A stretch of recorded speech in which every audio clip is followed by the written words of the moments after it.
आज था पंडित गोविंद वल्लभ पंत जी का 138वां जन्मदिन। तो इस वजह से सारे स्कूल के बच्चे हो रखे थे यहाँ पे एकत्रित। हेलो फ्रेंड्स, प्रणाम, पहला राधे राधे। मैं निक्कू अल्मोड़ा से स्वागत करती हूँ आपका अपने छोटे से मिनी व्लॉग में। मॉर्निंग के टाइम पे मैं भी चली गई थी कोचिंग को, और आज लग रखा था मॉर्निंग के टाइम पे बहुत ज़्यादा कोहरा। काफ़ी दिनों से मेरी तबीयत हो रखी थी बहुत ज़्यादा ख़राब, तो इस वजह से मेरी मिनी व्लॉग नहीं आ रहे थे। मैंने सोचा कि मैं आज डायरेक्ट बोलकर ही मिनी व्लॉग बनाती हूँ, बट लेकिन मेरी वॉइस पूरी क्लियर नहीं आ रही थी, क्योंकि मैं एक तो रोड में थी, तो इस वजह से पूरा बैकग्राउंड बहुत ज़्यादा आ रही थी वॉइस। तो इस वजह से मैंने अपनी वॉइस बंद कर दी थी इसमें। और मॉर्निंग के टाइम पे बहुत ज़्यादा ठंडा होने लग गया है अल्मोड़ा में, और पूरी चारों ओर से लग रखा था कोहरा। चारों ओर से इतना ज़्यादा कोहरा लग रखा था कि सामने से गाड़ी आ रही थी वो भी नहीं दिख रही थी। और बहुत ज़्यादा ही ठंडा होने लग गया है पहाड़ों में अब धीरे धीरे करके। पहाड़ों में भी अब धीरे धीरे जाड़ों का मौसम आने लग गया है, तो इस वजह से थोड़ा बहुत ठंडे होने लग गई है। मॉर्निंग के टाइम पे तो ठंडा लगता ही है, और शाम के टाइम में भी हल्का फुल्का ठंडा होता ही है। कोहरा इतना ज़्यादा लगा था कि सामने से बिल्कुल भी गाड़ियाँ वगैरह नहीं दिख रही थी, और बहुत ज़्यादा ठंडा हो रहा था। एक तो मेरी तबीयत काफ़ी दिनों से ख़राब ही हो रही थी, सर्दी जुकाम लग रखा था, तो इस वजह से मॉर्निंग के टाइम पे मैं आज का मिनी व्लॉग नहीं बना पा रही थी, तो इस वजह से मेरे मिनी व्लॉग नहीं आ रहे थे। सॉरी फ्रेंड्स, अब हम लोग के मिनी व्लॉग डेली आएंगे, तो आप लोग हमें ऐसे ही सपोर्ट करते रहिए और हमारे मिनी व्लॉग को देखते रहिए।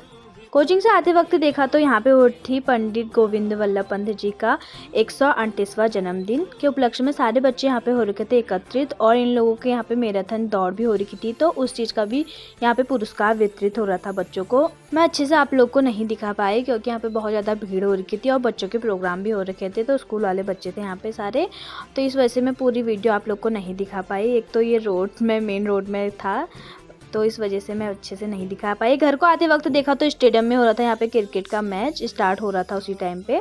घर आने के बाद फिर मेरे को लग गई थी बहुत तेज़ की भूख, एक तो बुखार आ रखा था, तो इस वजह से खाने का कोई भी टेस्ट नहीं आ रहा था, तो मैंने अपने लिए फटाफट से मैगी बना दी थी।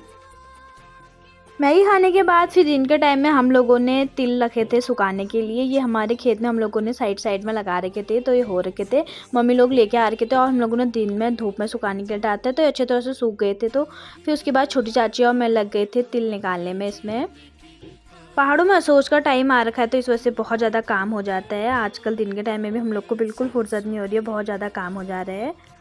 बेसिकली तिल का यूज़ हम लोग या तो लड्डू बनाने में होता है, और या तो पूजा पाठ में यूज़ होता है। तिल हम लोगों ने निकाल दिए थे, अब मम्मी इसके अच्छे से मिट्टी वगैरह साफ़ कर रही थी। एक दो दिन तिल को ऐसे ही हम लोग सुखाएंगे, सुखाने के बाद फिर इसको हम लोग रख देंगे। ये पूजा पाठ में ही ज़्यादातर यूज़ होता है। फिर उसके बाद हमारे तिल ये रहे, और इस बार बहुत कम ही तिल हो रखे हैं हम लोगों ने, क्योंकि साइड साइड में ही लगा रखे थे।